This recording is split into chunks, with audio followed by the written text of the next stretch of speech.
조금 전 끝난 대통령 시정연설에 대해 여야 반응은 엇갈렸습니다. 네, 국회로 가보죠. 이준흠 기자. 네, 국회입니다. 네, 시정연설 현장 분위기는 어땠습니까? 네, 여야 반응이 정반대였습니다. 더불어민주당은 대통령 입장 때부터 일어서서 박수로 맞이했는데요. 연설 도중에는 20번 넘는 박수로 화답하기도 했습니다. 시정연설이 끝난 뒤 김태년 원내대표는 대통령이 국난을 잘 극복하고 오히려 도약의 기회로 삼겠다는 의지를 보여준 것이라고 평가했습니다. 반면 국민의힘은 청와대 경호원이 주호영 원내대표를 몸수색해 모욕감을 느꼈다며 대통령과 교섭단체 대표 간 사전 환담에도 불참했습니다.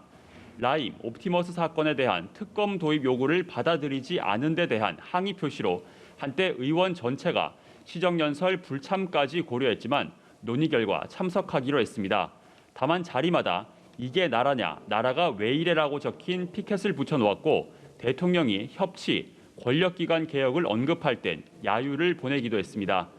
박병석 국회의장은 주호영 원내대표에 대한 몸수색과 관련해 야당 주장을 철저히 사실관계를 확인하고 합당한 조치를 요구할 것이라며 유감의 뜻을 밝혔습니다. 네, 더불어민주당은 코로나 극복을 위한 확대 재정의 필요성을, 국민의힘은 재정 건정성 우려를 내세우고 있는데 예산안 처리 이번에도 쉽지 않겠죠? 네, 예산안 처리 시한이 12월 2일이라고 법으로 정해져 있습니다. 하지만 2015년부터 5년째 제때 처리된 적이 없습니다. 해마다 예산 심사가 정치 쟁점화하면서 입법부인 국회가 오히려 불법 행위를 하고 있는 셈입니다. 올해도 비슷한 양상이 반복될 걸로 보이는데요. 여당은 코로나 사태 이후 경기 회복과 한국판 뉴딜 등을 뒷받침하기 위해 확장 재정이 필요하다는 정부 입장에 뜻을 함께하고 있습니다.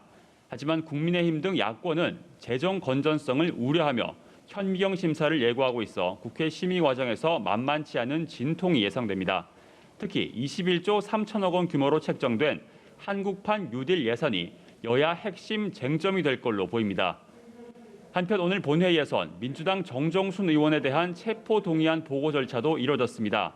정 의원은 지난 4월 총선 당시 정치자금법을 위반한 혐의 등으로 수사를 받고 있습니다. 하지만 정 의원이 검찰 자진 출석을 끝내 거부함에 따라 오늘 보고 이후 내일 오후 2시 원포인트 본회의를 열어 체포동의안을 표결 처리할 전망입니다. 지금까지 국회에서 전해드렸습니다.